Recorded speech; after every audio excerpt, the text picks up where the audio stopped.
What's up guys, Antoine ici à DPR Sans Froid. Cette semaine, je vous fais mon premier room tour. Si vous êtes prêts, let's go! Alright guys, ben souvent quand vous me voyez, je parle, je suis devant mes racks comme ça, je monte un petit peu les animaux comme ça, mais là vraiment, on va rentrer au travers de la pièce de DPR. Qu'est-ce qu'on a? Les racks servent à quoi? L'espace qu'on a, un petit peu les prochaines choses, l'amélioration à faire pour le futur. Donc, allons-y! Donc ça, on est dans la partie qui a le moins d'éclairage en fait parce que faut changer les néons, mais on va devoir changer complètement le système de lumière. Là, c'est des néons qu'on a dans la pièce en ce moment. On va tout changer ça pour du LED, donc l'éclairage va vraiment être mieux autant pour YouTube que pour les photos. Donc ça, c'est vraiment quelque chose à venir. Donc là, c'est le coin sombre, mais les deux nouveaux racks qu'on a ajoutés. Donc, ce rack-là ici, c'est un rack Freedom Breeder, donc c'est le modèle FB40 avec les tablettes. Les tablettes, c'est la vie. C'est n'importe qui a mal au dos. Les tablettes, c'est absolument génial parce qu'on travaille vraiment à une hauteur qui est parfaite. Pour ça, je dis ça parce que j'ai mal au dos constamment en travaillant. Mais c'est vraiment super pratique. Et donc, dans ce rack-là ici, on a tous les bébés des dernières années qui ne sont pas prêtes à la reproduction, mais qui sont trop gros pour être dans les plus petits bacs. Je vous montre un exemple ici, femelle Orange Dream Cypress Clone, qui n'est pas encore prête à la reproduction, mais qui s'en vient très bien à ce niveau-là. Mais donc c'est ça, donc c'est vraiment no rollback. Je peux vous en montrer quelques-uns. Donc OD Cypress Clone, super hâte de voir évidemment qu'est-ce qu'on va pouvoir faire avec ça. Une autre femelle que j'ai très hâte d'ajouter dans les projets. C'est une het, mais vraiment des gènes super cool. Donc, Cypress Special Het Clone, vraiment deux gènes que j'adore pour travailler le contraste. Cypress Special Het Clone. Le visual clone, quand on rajoute Yellow Belly, est un des combos les plus impressionnants que j'ai vu dans les dernières années. Donc, ça va vraiment être cool de rajouter des trucs avec ça. Donc, autant ce rack-là que ce rack-là n'ont pas les tags typiques que j'ai faites. Donc, ceux-là ici, évidemment, ça va être dans les étapes à faire, mais là, principalement, c'était de les remplir et de bien s'occuper de ces animaux-là avant de prendre le temps de faire les tags. C'est quelque chose de très long. Donc, ce rack-là ici, qui est un 50-40, donc un bac un peu plus petit. On a donc, voyez-vous la différence, ceux-là sont beaucoup plus minces, pas minces, mais sont beaucoup plus courts que les autres. Donc, dans tout ce rack-là, on a nos mâles reproducteurs. J'ai quelques bacs vides parce qu'il y en a quelques-uns que j'ai pas remplis en fait. Et donc ça, c'est tous nos mâles reproducteurs pour DPR. J'aime bien les garder dans des bacs un petit peu plus petits. Par contre, je devrais dire que j'ai quelques-uns de mes mâles, comme celui-ci par exemple, qui sont vraiment très gros, qui vont devoir aller dans le format supérieur. Donc, je vais devoir séparer quelques-uns de mes mâles. Donc, on a un Cinnamon Red Stripe Yellow Belly Clone que j'avais acheté en 2020 à Justin à Kinova. Donc, c'est un mâle qui a été un excellent reproducteur pour moi dans les dernières années. Et comme vous pouvez remarquer, c'est un mâle absolument énorme. Juste pour démystifier quelque chose, par contre, souvent, il va y avoir des gens qui vont dire que les gros mâles sont lazy, qui vont pas faire le travail, que c'est pas les meilleurs reproducteurs. Je veux dire en fait que ça n'a pas nécessairement rapport à ça. On a des très gros mâles, donc lui qui doit faire au moins 2500 grammes et qui est un excellent reproducteur. Cette année, c'est le mâle qui, encore une fois, reproduit super bien. C'est pas celui nécessairement que je vais mettre avec toutes mes femelles, mais des plus vieilles femelles qui sont sur leur dernière année à rester ici, souvent, ça va être lui que je vais mettre pour aller chercher une dernière portée de ces femelles-là. Et c'est un excellent reproducteur. Donc, c'est pas parce que vos mâles sont super gros que ça veut dire qu'ils vont être des mauvais reproducteurs, au contraire. Donc, du côté que vous voyez le plus souvent, parce que c'est de ce côté-là que je fais toujours mes vidéos, on a les racks, ça ici, c'est des ARS 55-40, donc ils sont plus longs que les autres. Je vais vous montrer au niveau de la longueur, vous voyez, ils sont beaucoup plus longs. Dans ceux-là, on a toutes nos femelles reproductrices, ou du moins celles qui vont le devenir. Ce rack-ci, c'est principalement des femelles un peu plus jeunes. Il y en a quelques-unes là-dedans qui vont y aller cette année. Donc celle-là aussi qui est vraiment super cool. Elle est vraiment sur le bord d'exploser. Une femelle Paint, celle-ci, qui a été reproduite par le mâle Leopard Vanilla Desert Ghost Clown. Donc on va faire des triplettes avec ça. Donc on a là-dedans nos plus jeunes. Même modèle encore pour des femelles un peu plus vieilles. Après ça, on tombe dans les Freedom Breeder pour les plus grosses femelles. Donc vraiment, là, si on peut faire une petite différence, j'en ai déjà parlé dans ma chaîne en anglais, mais vite, on peut faire une différence entre les racks ARS et Freedom Breeder. La principale chose que je vais dire, c'est que les racks ARS, en fait, les bols d'eau sont beaucoup plus en avant. Tu peux venir ici, Christo.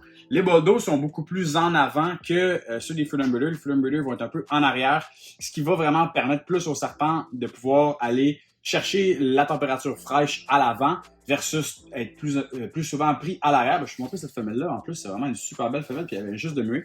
Donc, ça, c'est une femelle Special Spot Nose Yellow Belly Clown. Elle commence tranquillement à développer. On ne l'a pas encore reproduit, mais ça va vraiment être soit dans les portées, si elle décide d'y aller dans les dernières portées de l'année, ou probablement dans les premières portées de l'année prochaine, l'hiver. Donc, évidemment, c'est une femelle super cool. Il y avait plusieurs possibilités de mâles à mettre avec elle, mais je suis pas mal certain qu'on va y aller avec le Blackhead GHI Hippo Head Clown. Donc, je vous laisse juste imaginer les possibilités qu'on va pouvoir faire avec ça. Mais donc, c'est ça. Donc, la manière qu'on fonctionne, c'est qu'on a nos plus jeunes femelles complètement au bout là-bas. Ensuite de ça, ils vont aller ici, ils transfèrent tranquillement de rack également selon leur taille. Donc, je vais avoir des femelles là-dedans qui sont pas nécessairement les plus grosses. C'est surtout une question de jeunesse. En fait, c'est des plus jeunes femelles. Il y en a quelques-unes qui sont très grosses, qui vont devoir changer à la fin de l'année. Par exemple, cette femelle-là, Fire Yellow Belly, pas cette Clown, pas cette Desert Ghost. C'est vraiment une très grosse femelle. Donc, elle prend beaucoup de place dans ce bac-là. Je préférais la mettre dans un autre bac. Donc, après ça, quand ils vont être plus grosses, plus vieilles, on va les transférer dans ces racks-là, qui, eux, sont les FB70 de Freedom Breeder, donc des bacs plus gros. Évidemment, il y en a 3 qui rentrent par rangée et non 4. Pour donner un petit peu un exemple au niveau... donc, on a une femelle ici, une Enchi Fire Leopard Clown qui vient de Iris Reptiles en Europe. Je sais que j'ai beaucoup de personnes qui écoutent mes vidéos qui sont européens, mais j'ai, oui, effectivement, des serpents qui viennent d'Europe. Donc, celui-ci vient de Iris Reptiles. Et comme vous pouvez voir, c'est une plus grosse femelle qui n'aurait pas vraiment assez de place dans ces racks-là. Personnellement, je préfère donner des plus gros bacs à mes grosses adultes plutôt que de les avoir coincés comme des sardines dans des racks plus petits. Quoique ces animaux-là aiment vraiment être dans ces conditions-là, d'être vraiment dans des bacs serrés. C'est là qu'ils mangent super bien souvent quand on les met dans des plus gros. C'est pas super, mais c'est un petit peu ça au niveau là, du placement des femelles. Donc, on a en tout ici 66 femelles reproductrices adultes. C'est sûr qu'à chaque année, ce que j'aime faire, c'est faire une rotation. Par rotation, ce que je veux dire, en fait, c'est super simple. Simplement que les plus vieilles femelles qui ont les génétiques de moins en moins intéressantes, on va les mettre disponibles à la vente. On va les changer, on va faire un flip. Donc, on va, par exemple, si on a des femelles Head Clown qui ont reproduit pendant un certain temps, puis là, on a gardé les rollbacks OD Fire, Spot Nose Yellow Belly, Head Clown, ben, à un certain moment, ces femelles Head Clown-là, ben, ils vont juste prendre beaucoup de place, puis on est mieux de les remplacer avec des plus jeunes et de continuer à garder une meilleure qualité. Après ça, on va pouvoir garder le Visual Clown, puis après ça, on va pouvoir garder le Visual Clown avec d'autres gènes et de faire cette rotation-là. C'est une technique que certains éleveurs comme Aussie Boys aux États-Unis ont réussi à faire cette technique-là de manière hallucinante. Et aujourd'hui, c'est une des raisons pourquoi leur collection est autant incroyable. C'est qu'à chaque fois qu'ils faisaient des bébés de meilleure qualité qui avançaient dans leur projet, mais ils gardaient pas les vieux adultes puis juste se perdre un peu dans des portées qui font plus vraiment de sens où est-ce que la collection est rendue. Mais ce flip-là va vraiment permettre de toujours rester au top puis d'être toujours niché puis vraiment de garder une qualité vraiment incroyable. Donc, de ce côté-ci, en fait, là, il n'y a pas grand-chose. En ce moment, on a un vieux rack où est-ce que j'avais donc mes femelles qui grossissaient. Donc, dans le fond, là-bas, le premier rack que je vous ai montré, le Freedom Breeder FB40, c'est les bébés, en fait, c'est les serpents qui étaient là-dedans, qui étaient là, en fait. Et ce qu'on va faire, en fait, c'est qu'on a commandé le nouveau ARS Mini, donc le 130 places, je pense. Donc, celui-là va aller ici. Et on va essayer ça, dans le fond, pour les hatchlings, donc tous les bébés. Et ensuite, on passe vraiment au un petit peu plus gros, donc le 1065 de ARS. C'est pas mon rack préféré au niveau de la grosseur du bac, j'aime bien, c'est déjà mieux que le V18. La seule raison, en fait, j'ai pas fait de ménage nécessairement avant aujourd'hui. Le dernier ménage était la semaine dernière, je vais vous montrer un petit peu ça a l'air de quoi. Donc, les serpents, avec ces cups-là, ces cup holders-là, quand ça devient des gros serpents comme ça, ils vont toujours mettre du substrat dans leur bac et malheureusement, ben, ça fait toujours une eau sale. Il faut vraiment les faire souvent. Oui, c'est tout le temps le même principe. Et c'est vraiment frustrant parce qu'on passe beaucoup de temps à nettoyer nos animaux, à s'occuper pour que tout soit parfait. Et bien, dans un rack comme ça, c'est vraiment pas l'idéal. J'aime bien, par contre, garder des serpents d'un peu plus petite taille. Comme vous voyez, quand ils sont plus petits, comme ça ici, ils vont moins être portés à être plus gros puis remplir leur bac d'eau donc de substrat. Donc là, ici, on a un des premiers bébés de l'année, donc le Banana Red Stripe Yellow Belly Clown. Ça, c'est un petit mâle qu'on a gardé. J'aimerais beaucoup avec ça faire des combos Freeway Clown et Super Stripe Clown. Je trouve que ça serait vraiment une belle direction.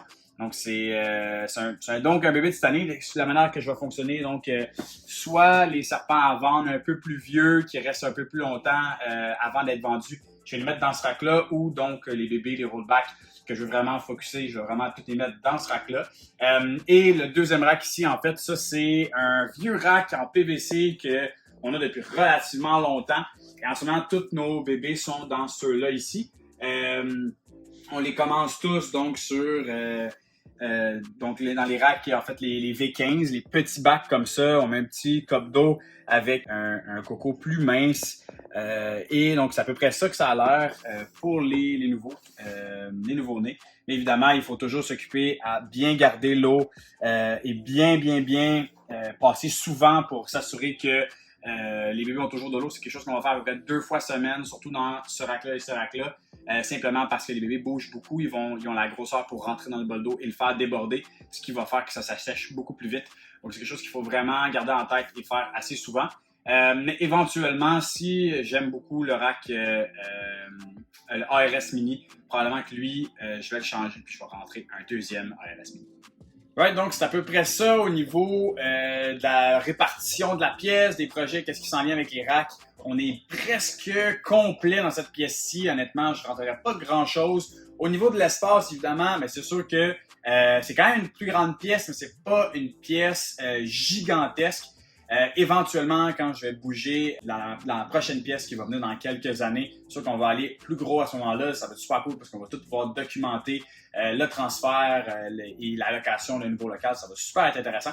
Mais pour l'instant, dans cette pièce-ci, je voulais parler un petit peu, aborder des plus et des moins de cette pièce. On va parler des plus en premier. J'adore les plafonds qui sont très très hauts parce que les racks standards viennent de cette hauteur-là. Là, j'ai un niveau d'extra, mais je pourrais clairement aller en mettre un deuxième. Je n'irai pas par-dessus ça. J'aime pas vraiment... en fait, je suis pas un fan des échelles et aller là, très très haut pour aller chercher mes racks, ça me tente pas. Mais avec un plafond qui est aussi haut que ça, c'est possible de mettre des rangées supplémentaires. Donc ça, c'est vraiment quelque chose de super bien. Deuxièmement aussi, un truc super important là-bas, on a notre air climatisé. Et un air climatisé, dans le fond, quelque chose qui va réguler pour que la température ambiante soit assez stable tout au long de l'année, autant en hiver qu'en été. C'est vraiment super important. Donc, un air clim ou un système de chauffage, c'est crucial. Ça amène un petit peu à un point négatif. Ici, on est dans un sous-sol et comme on a les rats juste sur le côté, pour notre production de rats juste au côté, on a des fans qui tirent l'air constamment, 24 heures sur 24, autant été. En hiver, malheureusement, comme on est au Québec, il y a des hivers, certaines journées qui sont très très froides, on ne peut pas tirer l'air constamment. Donc on va devoir la fermer la nuit et là, évidemment, l'odeur des rats est beaucoup plus intense et c'est un des désavantages. Mais également, quand la fan tourne constamment, ça tire de l'air froid de l'extérieur et on a peine à réchauffer cet air froid-là. Donc vraiment, l'hiver, le défi, c'est de garder cette pièce-là bien isolée. On a donc des planches en styrofoam ici, en dessous des racks. Pour aller essayer de couper un peu l'air plus frais qui pourrait être sur le plancher pour vraiment essayer de garder les bacs dans une température différente. Et chacun des racks sont séparés en systèmes de chauffage différents. Donc, les 4 rangées du bas sur tous les racks sont sur leur probe individuelle. Donc, on n'a pas un rack qui fonctionne sur la même température partout. Les rangées du bas sont beaucoup plus chaudes en hiver que les rangées du haut. Et ça amène à un point, dans le fond, que dans la prochaine pièce, c'est certain que je vais faire poser des planchers chauffants. Premièrement, ça aide au niveau de la température ambiante. Et en hiver, on n'a pas ce problème-là d'avoir un sol beaucoup plus frais que le haut de la pièce. Donc ça, c'est vraiment quelque chose qui va être à ajouter dans la prochaine pièce. Donc, c'est ça pour le tour de la pièce. Je vous ai montré quelques animaux, pas énormément, mais c'est sûr que c'était plutôt pour vous montrer un peu comment on était placé. Laissez-moi savoir ce que vous aimez bien dans la pièce et des trucs que vous changeriez peut-être. Sur ce, guys, je vous dis, là, je vous ai teasé un petit peu que dans quelques années, on va changer C'est un processus, ça va être un gros processus. C'est comme certains de vous savent, dans le fond, cette pièce-ci est dans les locaux de NBK Reptile. C'est mon partenaire. On a des deals avec lui pour avoir nos animaux ici. Et donc, on s'occupe également de sa collection. Mais éventuellement, DPR va devoir prendre son envol et aller dans un local individuel. Et ça va être super cool parce que, je planifie encore d'avoir la chaîne à ce moment-là, mais vraiment de tout documenter ça, d'aller faire les visites, qu'est-ce que les futures rénovations et tout. Donc, de vraiment vous impliquer là-dedans. Ça va être super cool. Mais sur ce, on va rester dans cette pièce-ci et on va continuer à reproduire des animaux incroyables et vous tenir au courant de ça. Je vous invite à vous abonner à la page YouTube, allez voir notre page Instagram DPR Cold Blood pour du contenu tous les jours de reptiles et Morph Market pour les serpents disponibles. Sur ce, je vous vois bientôt. Cheers!